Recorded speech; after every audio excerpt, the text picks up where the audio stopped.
आज मुझे प्रभु श्री राम के संकट के समय की सबसे बड़ा संबल बना ये चित्रकूट, जो भारत की पौराणिक और आध्यात्मिक विरासत का प्रतीक है, जिस चित्रकूट जनपद में त्रिकालदर्शी ऋषि महर्षि वाल्मीकि को अपना आश्रम बनाना पड़ा था, और जिस जनपद को यह सौभाग्य प्राप्त है कि संत तुलसीदास जी जैसा एक युग दृष्टा संत जिस धरा पर जन्म लिया हो, ऐसी पावन धरा जहां पर कामदगिरि परिक्रमा के माध्यम से हर श्रद्धालु जन अपने आप को पुण्य का भागीदार बनाता है। मां मंदाकिनी की कृपा, गुप्त गोदावरी सती अनुसुईया आश्रम और यहां पर स्थित तमाम ऐसे आध्यात्मिक केंद्र जो निरंतर आध्यात्मिक ऊर्जा से इस पूरे जनपद और पूरे प्रदेश को लाभान्वित करते हैं, ऐसी पावन आध्यात्मिक धरा में आने का अवसर प्राप्त हुआ है। मैं इस पावन धरा को कोटि कोटि नमन करते हुए आप सभी का मैं अभिनंदन करता हूं, स्वागत करता हूं। और जब आए हैं तो चित्रकूट के प्रति, प्रभु श्री राम के प्रति आपके पूर्वजों ने जो उस समय योगदान दिया था, तो उसके प्रति कृतज्ञता ज्ञापित करते हुए उपहार स्वरूप 950 करोड़ रुपए से अधिक की परियोजनाओं का उपहार इस जनपद को प्राप्त हो रहा है। इसके लिए पूरे चित्रकूट जनपद वासियों को मैं बधाई देता हूं, अपनी शुभकामनाएं देता हूं। बहनों और भाइयों, प्रभु श्री राम के संकट के समय उनका आश्रय प्रदान करने वाला कोई जनपद था तो वह आज का हमारा जनपद चित्रकूट है। याद करिए ना, उस समय कैसी स्थिति रही होगी। तब साधन नहीं रहे होंगे। तब महर्षि भारद्वाज ने उन्हें कहा था कि जाओ यमुना जी के उस तट पर, उस पार जाओगे तो वहां पर महर्षि वाल्मीकि मिलेंगे, और महर्षि वाल्मीकि से पूछो कि आगे 14 वर्ष का वनवास का कालखंड कहां व्यतीत करना है। और महर्षि वाल्मीकि की आज्ञा से भगवान राम चित्रकूट में आए थे। लगभग 12 वर्ष उन्होंने चित्रकूट में व्यतीत किए। यहां के कोलों के साथ, यहां की वनवासी जातियों के साथ, यहां के ऋषि मुनियों के सानिध्य में रह करके उन्होंने 12 वर्ष यहां पर व्यतीत करने के उपरांत जब उन्हें लगा 12वें वर्ष में कि अभी तो अकार्य विष्ट है, जिसके लिए निमित्त ने उन्हें 14 वर्ष का वनवास दिया है, तो उन्होंने इसके बाद यहां से दक्षिण की ओर रुख किया था। दंडकारण्य में उन्होंने प्रवेश किया और पंचवटी में मां जानकी का अपहरण हो गया था। बहन और भाइयों, रामायण की गाथा हम सबको एक नई प्रेरणा देता है। चित्रकूट, जिस चित्रकूट को एक विकसित चित्रकूट के रूप में दुनिया को अपनी ओर आकर्षित करने की सामर्थ्य है, वह सामर्थ्य पहले भी थी, लेकिन पिछली सरकारों ने चित्रकूट के सामने पहचान का संकट खड़ा कर दिया था। लोग भय के मारे नहीं आते थे, आने जाने के साधन नहीं थे। महर्षि वाल्मीकि का आश्रम कितना अव्यवस्थित सा था। राजापुर में कोई कार्य नहीं हो पाया था। चित्रकूट में 2017 के पहले हम लोग आते थे, कितना चित्रकूट में अव्यवस्था की स्थिति हुआ करती थी। ऐसे लगता था जैसे उपेक्षित सा है, उपेक्षित जैसा लगता था। जब मैं पहले अपने दौरे पे आया था, मुख्यमंत्री बनने के बाद चित्रकूट के दौरे पे आया था, तो मैंने यहां प्रशासन से कहा, मैंने कभी कितना खराब करके रखा हुआ है। ये चित्रकूट बहुत कुछ पाने का अधिकारी था। और बहनों और भाइयों, आज का चित्रकूट मुझे कितना अच्छा लगा। मैं अभी वाराणसी से मिर्जापुर होते हुए यहां आ रहा हूं। उत्तर प्रदेश में पहाड़ी की इतनी अच्छी चोटी पर एयरपोर्ट का निर्माण हो, यह केवल चित्रकूट में ही संभव हो पाया है। और चित्रकूट वासियों को मैं बधाई देता हूं। बहुत जल्दी कुछ नए एयरक्राफ्ट आ जाते हैं देश के अंदर, तो हम लोग यहां पे फिर से दिल्ली से और लखनऊ से वायु सेवा के साथ जब जोड़ेंगे तो चित्रकूट दिखाई देगा। बुंदेलखंड एक्सप्रेसवे आज बुंदेलखंड की एक लाइफ लाइन बनी हुई है।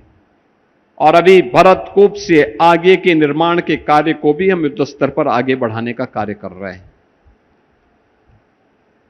डिफेंस मैन्युफैक्चरिंग कॉरिडोर, याद करिए, हजारों वर्ष पहले भगवान राम ने यहां पर जो साधना की थी, उस साधना के फलस्वरूप संपूर्ण भारत सुरक्षित हुआ था। उन्होंने यहीं से दंडकारण्य में प्रवेश करते हुए फिर लंका में चढ़ाई की थी, सेतुबंध का निर्माण किया था। इतना बड़ा कार्य इतने विस्तृत भूभाग में करने के बाद इन हजारों वर्षों में यह शून्य हो गया, कुछ नहीं हो कर पाई पिछली सरकारें। आजादी के बाद उपेक्षित हो गया। लेकिन बहनों और भाइयों, अब डिफेंस मैन्युफैक्चरिंग कॉरिडोर का यहां पर कार्य हो रहा है। और अभी यहां कुछ ही दिनों के बाद हम निवेश करने के लिए, एक बड़े यूनिट का निवेश करने के लिए यहां पर आने जा रहे हैं। आज डिफेंस मैन्युफैक्चरिंग कॉरिडोर में उत्तर प्रदेश की अपनी एक ताकत है। ये ताकत आपने देखा होगा, कल आदरणीय प्रधानमंत्री जी इंडोनेशिया में थे। इंडोनेशिया ने भारत के साथ जो समझौते किए हैं, उनमें उत्तर प्रदेश में बन रही है ब्रह्मोस मिसाइल को भी भारत आयात करेगा, निर्यात करेगा आपके जो है इंडोनेशिया के लिए। ये भारत की डिफेंस मैन्युफैक्चरिंग के क्षेत्र में आत्मनिर्भरता का उदाहरण है और एक्सपोर्ट की ताकत को बताता है। रक्षा सेनाओं के पास अपने देश में बने हुए हथियार हों, अस्त्र शस्त्र होंगे, और उसका एक केंद्र बिंदु आपका चित्रकूट भी होगा। चित्रकूट भी होगा। शस्त्रेण रक्षते राष्ट्रे शास्त्र चिंता प्रवर्तते। इसका उदाहरण कोई बनेगा कि शस्त्र और शास्त्र दोनों का संधान का केंद्र कोई बनेगा तो चित्रकूट बनेगा। चित्रकूट जगतगुरु रामभद्राचार्य विश्वविद्यालय को हम लोगों ने राज्य शासन का विश्वविद्यालय बना दिया है। अब वह विश्वविद्यालय यहां पर उन्नयन करेगा, विकास की गति को स्पीड बढ़ाएगा।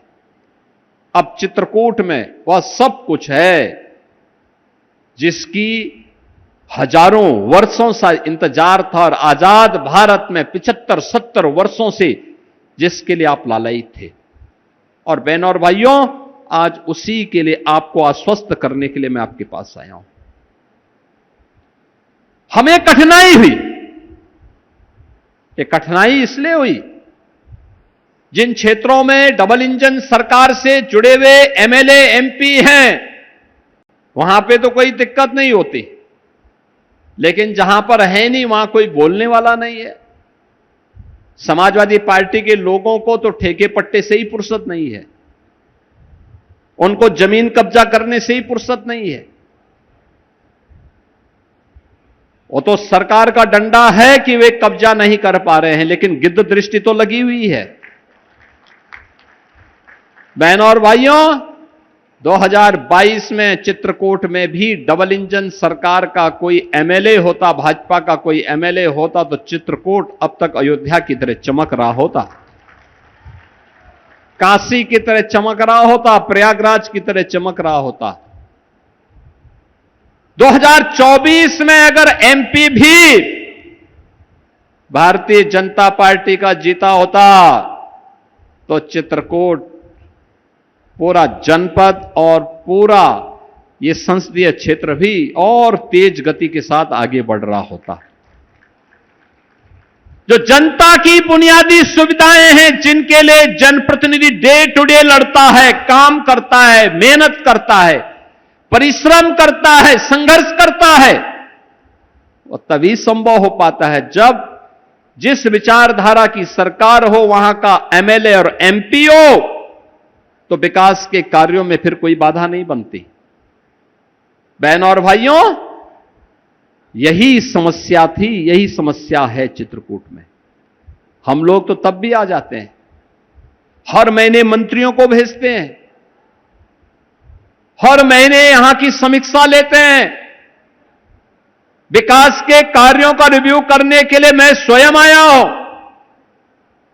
पीडब्ल्यूडी के मंत्री को लेके आया हूं कि पीडब्ल्यूडी से जुड़े हुए क्या कार्य होने हैं, लालापुर में क्या होना है, राजापुर में क्या होना है, कामतगिरी परिक्रमा के लिए क्या कुछ किया जाना है, मंदाकिनी के तट को और सुंदर कैसे बनाया जा सकता है, करवी के विकास के लिए क्या किया जाना है, चित्रकूट के विकास के लिए क्या होना है, गुप्त गोदावरी के बारे में क्या होना है, और राजापुर और अन्य क्षेत्रों को कैसे हम व्यवस्थित रूप से आगे बढ़ा सकते हैं, इन सब के बारे में।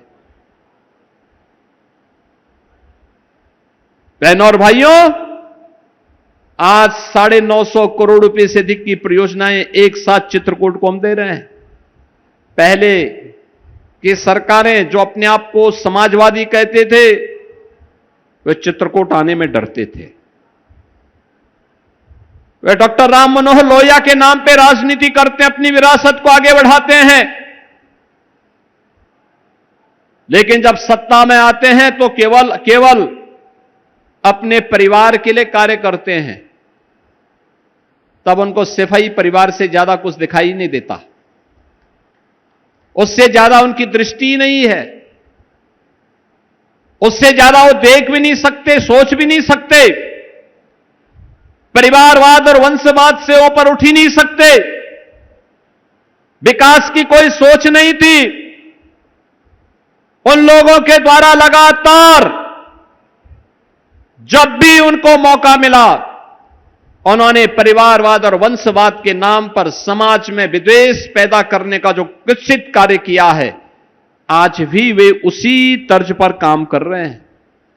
याद करिए, डॉक्टर राम मनोहर लोहिया के कारण कभी चित्रकूट और प्रदेश के तमाम अन्य भागों में रामायण मेलों का शुभारंभ हुआ था, रामायण मेला। और आज के समाजवादी राम से दूरी बनाते हैं, बाबर को अपना आदर्श मानते हैं, औरंगजेब को अपना आदर्श मानते हैं, राम और कृष्ण को नहीं मानते। भगवान राम के प्रति उनकी आस्था नहीं है, भगवान श्री कृष्ण के प्रति उनकी आस्था नहीं है, सनातन के विरासत का लोग सम्मान नहीं करते हैं। यही अंतर है, और यही कहने के लिए मैं आया था कि जब ये लोग भारत की विरासत का सम्मान नहीं कर सकते, तो भारत के विकास के लिए भी इनके द्वारा कोई प्रयास नहीं हो सकता है। यही तो ये करते रहे। 4 बार समाजवादी पार्टी की सरकार थी, बुंदेलखंड एक्सप्रेसवे तब भी बन सकता था, रेलवे की बेहतर सुविधा तब भी मिल सकती थी, डिफेंस मैन्युफैक्चरिंग कॉरिडोर की सुविधा तब भी मिल सकती थी। बहनों और भाइयों, जगत गुरु रामभद्राचार्य विश्वविद्यालय को राज्य विश्वविद्यालय के रूप में मान्यता तब भी मिल सकती थी। उत्तर प्रदेश का चित्रकूट आज जिस रूप में अपनी ओर लोगों को, श्रद्धालुओं को आकर्षित कर रहा है, और एयरपोर्ट का विकास जिस तर्ज पर हुआ है, ये तब भी हो सकता था। लेकिन तब कार्य करने की सामर्थ्य भी नहीं थी, न विजन था। और यही कारण था ये चित्रकूट, इसकी पहचान आध्यात्मिक और सांस्कृतिक नहीं बल्कि भय और दहशत के रूप में हो गया था। ऐसे लगता था कि जैसे ताड़का, मारीच और सुबाऊ और बक्सर में नहीं, त्रेता में तो बक्सर में थे, लेकिन लगता था कलयुग में वे चित्रकूट में ही आकर के बैठ गए हैं।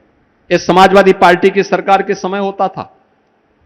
और इसलिए बहनों और भाइयों, आज मैं आप सबको आश्वस्त करने के लिए आया हूं।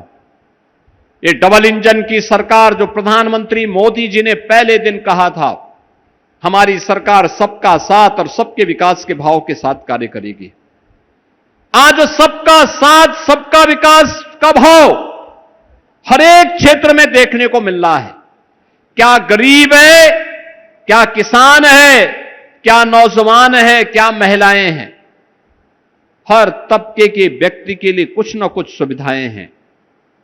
गरीब के लिए फ्री में राशन की सुविधा है, गरीब के लिए आवास की सुविधा है, गरीब के घर में शौचालय की व्यवस्था है, गरीब को विद्युत का फ्री में कनेक्शन है, विद्युत के लिए फ्री में एलपीजी रसोई गैस का कनेक्शन है, गरीब के लिए फ्री में 5 लाख रुपए की आयुष्मान भारत की सुविधा भी है। यह सुविधा गरीबों के लिए दी गई है। इसी पर तो सपाई लोग समाजवादी पार्टी की सरकार के समय डकैती डालते थे, इसी को हड़प जाते थे। आज जब डबल इंजन की सरकार है तो एनडीए के डबल इंजन की सरकार प्रधानमंत्री मोदी जी के नेतृत्व में विकास के कार्यों को द्रुत गति से आगे बढ़ाने का कार्य कर रही है। नौजवानों को हम नौकरी दे रहे हैं, 9.5 लाख नौजवानों को सरकारी नौकरी बिना भेदभाव के। आज जब कोई भर्ती निकलती है और चित्रकूट के नौजवान का भी सिलेक्शन होता है, मैं नियुक्ति पत्र देता हूं, मैं पूछता हूं कहां से हैं, वो कहता है चित्रकूट से। मुझे अच्छा लगता है कि चित्रकूट का नौजवान जो कल तक भय और दहशत का प्रतीक बना था, आज सरकारी नौकरी प्राप्त कर रहा है। अब निवेश यहां भी आ रहा है, क्योंकि अब भय नहीं है, अब तो निवेश का वातावरण है। 4 लेन की सड़कें हैं, एक सुंदर चित्रकूट हम सबके सामने है, और वह आज हम सबको यहां पर देखने को मिल रहा है। बहनों और भाइयों, किसान को फसल बीमा योजना का लाभ भी मिल रहा है, प्रधानमंत्री कृषि सिंचाई योजना का लाभ भी मिल रहा है, और किसानों को आज के दिन पर हम सबके द्वारा प्रधानमंत्री किसान सम्मान निधि का लाभ भी दिया जा रहा है। यह पहले नहीं मिलता था। आज उसकी उपज को खरीदने का कार्य किया जा रहा है। महिलाओं को आर्थिक स्वावलंबन के पथ पर अग्रसर करने के लिए कार्य हो रहा है। और नहीं तो समाजवादी पार्टी की सरकार में तो देख सपाई बिटिया घबराई। सपाइयों को देख करके बिटिया इतनी घबरा जाती थी कि वो घर के बाहर ही नहीं निकलती थी। ये उनकी पहचान बन चुकी थी। आज तो यहां पे हम लोग एक पर्यटन के नए केंद्र के रूप में, यानी ये आध्यात्मिक टूरिज्म तो था ही, अब इको टूरिज्म के भी एक नए केंद्र के रूप में इसको विकसित करने के लिए हम लोगों ने यहां पे रानीपुर टाइगर रिजर्व को भी यहां पे के लिए आगे बढ़ाने का कार्य प्रारंभ किया है।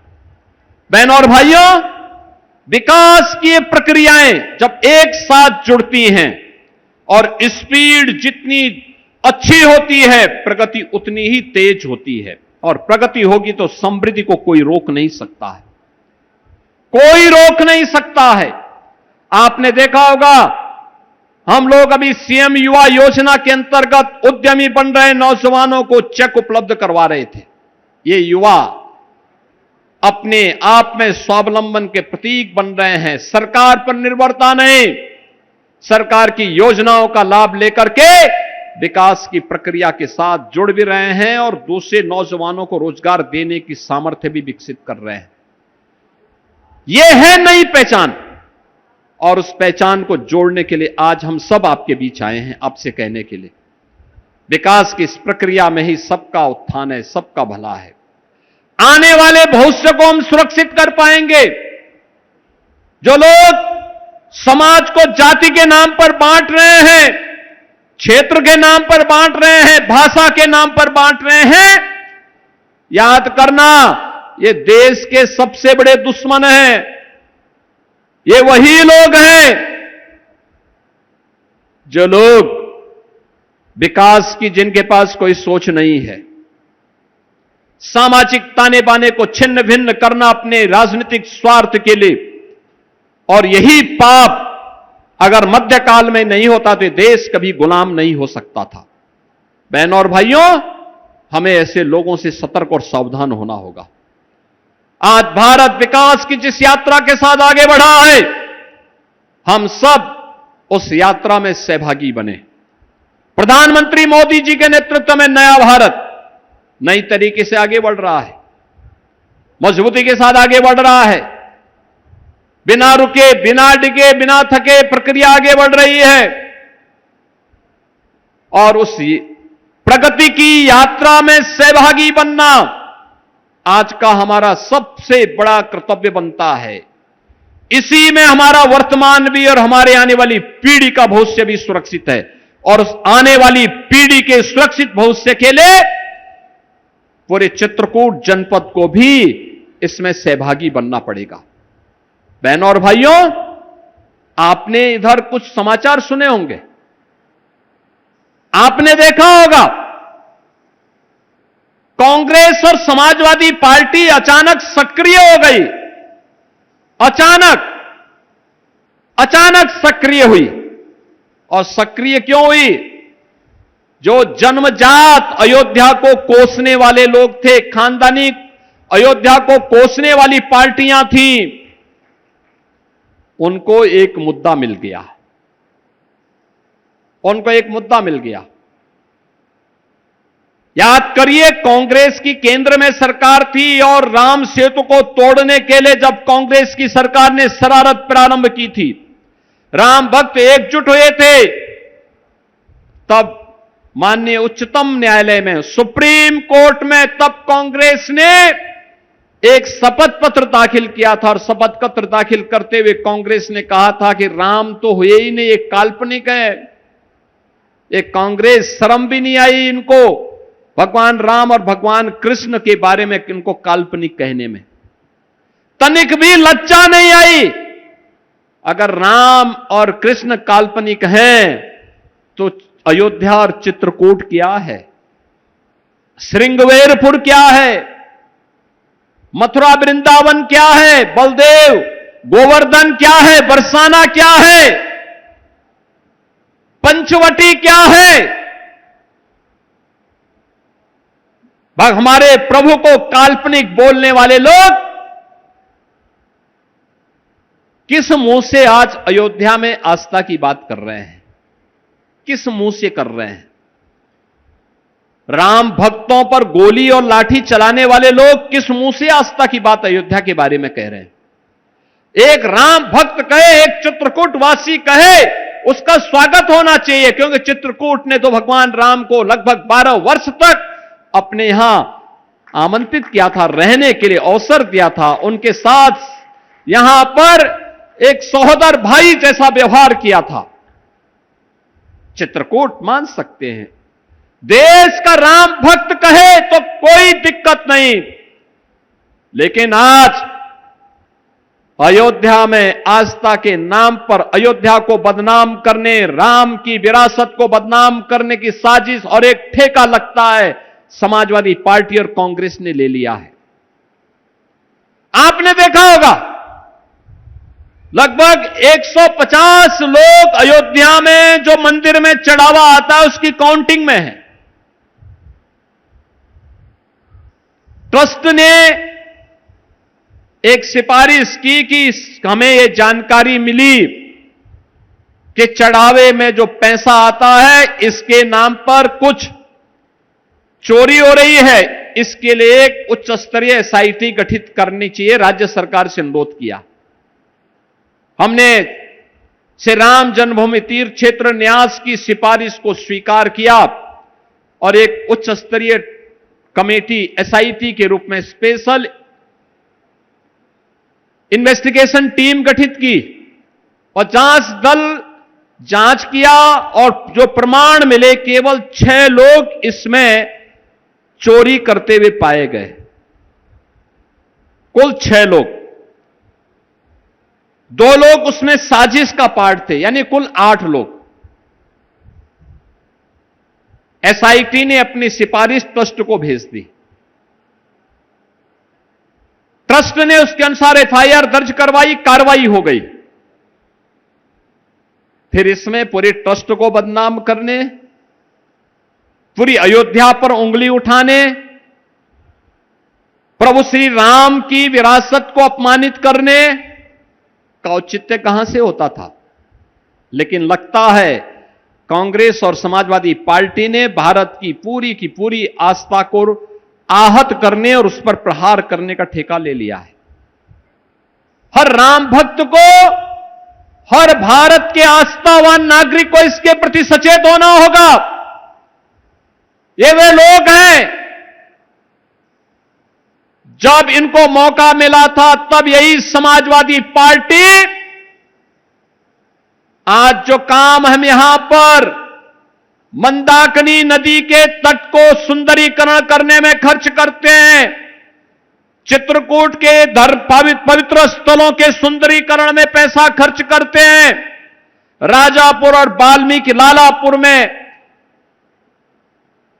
महर्षि वाल्मीकि और संत तुलसीदास जी के जन्मभूमि के सुंदरीकरण में जो पैसा खर्च करते हैं, यही पैसा तो समाजवादी पार्टी कब्रिस्तान के बाउंड्री वाल के नाम पे खर्च कर देती थी। यानी पैसा आपका, टैक्स आपका, और आप ही की जमीन को कब्रिस्तान के नाम पे दर्ज करवा करके बाउंड्री के नाम पर कब्जा करवाने का काम ये समाजवादी पार्टी करवाती थी। आप याद करिए, वक्फ के नाम पर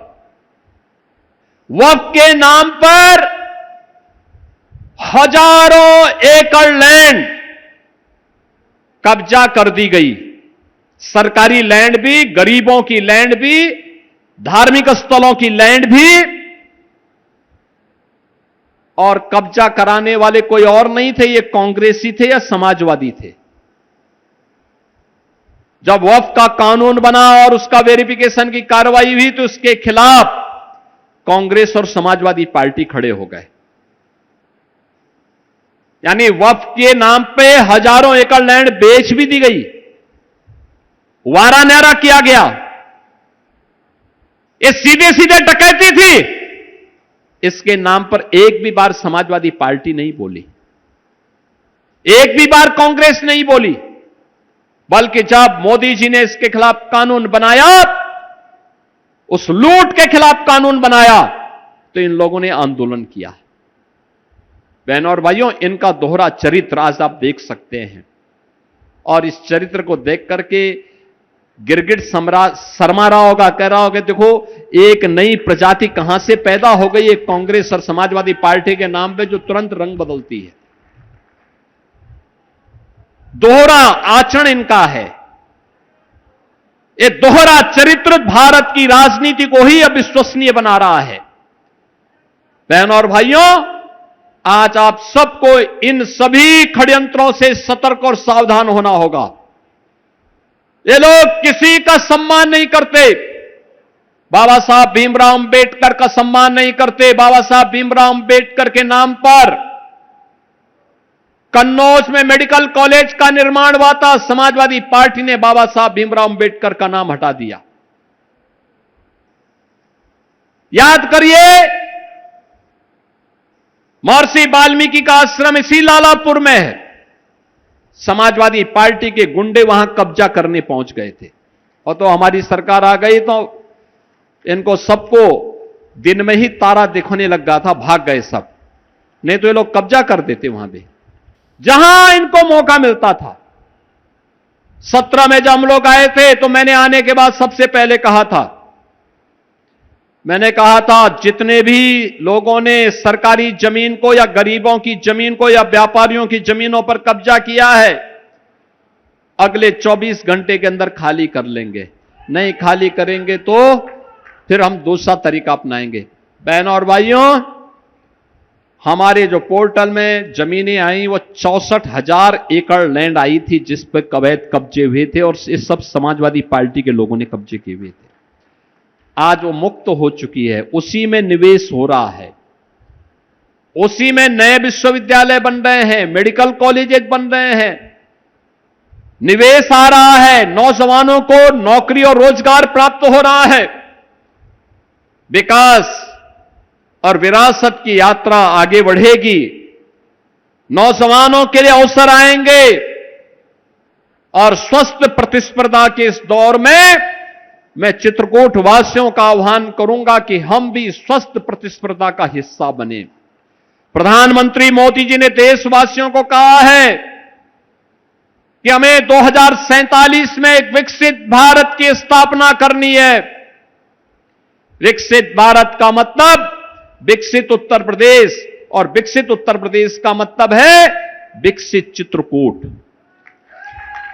विकसित चित्रकूट की परिकल्पना को साकार करने के लिए यहां की आध्यात्मिक विरासत को संजोए रखते हुए, यहां की सांस्कृतिक विरासत को संरक्षित करते हुए भौतिक विकास के मार्ग पर भी हमें मजबूती के साथ आगे बढ़ना होगा, पूरी मजबूती के साथ। और उसी मजबूती के साथ कार्य करते हुए आज हम सब यहां पर इन विकास कार्यों के साथ आए हैं।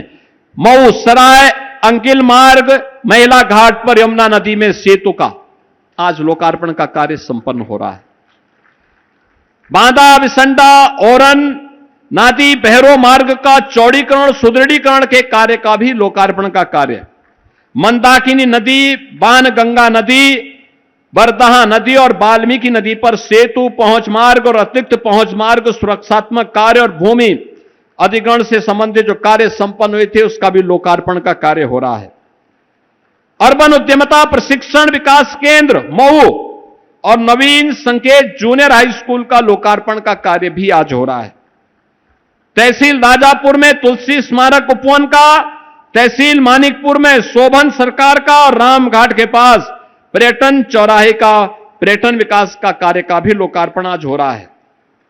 बहनों और भाइयों, कामतगिरी परिक्रमा मार्ग, सोमनाथ शिव मंदिर चारग्राम का पर्यटन विकास कार्य और औद्योगिक प्रशिक्षण संस्थान शिवरामपुर एवं औद्योगिक प्रशिक्षण संस्थान मानिकपुर, इनकी आधुनिक कार्यशाला और प्रशिक्षण कक्ष के लोकार्पण का कार्य भी आज यहां पे संपन्न हो रहा है। इसके साथ ही स्पोर्ट्स स्टेडियम में सिंथेटिक रनिंग ट्रैक के निर्माण का शिलान्यास हम कर रहे हैं। करवी बूढ़ा राजापुर मार्ग का चौड़ीकरण सुदृढ़ीकरण के शिलान्यास का कार्य भी हो रहा है। राजकीय इंटर कॉलेज, बड़ी मडेल, नवीन राजकीय हाई स्कूल, सेमरिया जगन्नाथवासी, नवीन राजकीय हाई स्कूल, कोबरा मानिकपुर और उच्चीकृत इंटरमीडिएट कॉलेज चांदी, राजापुर राजकीय हाई स्कूल भैंसोगा, शिवरामपुर नवीन समेकित विशेष माध्यमिक विद्यालय और मानिकपुर में मुख्यमंत्री मॉडल कंबोजिड विद्यालय के निर्माण कार्य का भी आज शिलान्यास यहां पर हो रहा है। कृषि विज्ञान केंद्र गनीबा में कृषक आवास, माइक्रोबायोलॉजी प्रयोगशाला और बायो पेस्टिसाइड प्रयोगशाला के निर्माण कार्य का भी शिलान्यास हो रहा है। रामघाट एवं कामतगिरी मार्ग पर पर्यटन विकास कार्य का शिलान्यास भी हो रहा है।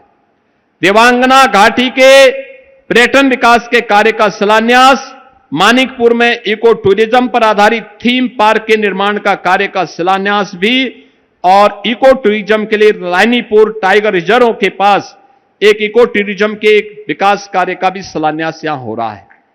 यानी हम विकास की प्रक्रिया में बराबर के भागीदार बनेंगे और इसके लिए मैंने आपसे कहा कि आध्यात्मिक और सांस्कृतिक विरासत को संरक्षित करते हुए हमें भौतिक विकास के पायदान पर मजबूती के साथ आगे बढ़ना है। मुझे बहुत अच्छा लगा जब मैं यहां आया था, मुझे चित्रकूट इंटर कॉलेज के प्रिंसिपल साहब श्री रणधीर सिंह चौहान जी मिले और मैं बहुत अच्छा लगा मुझे 7,000 से अधिक बच्चे इस इंटर कॉलेज में अध्ययन करते हैं।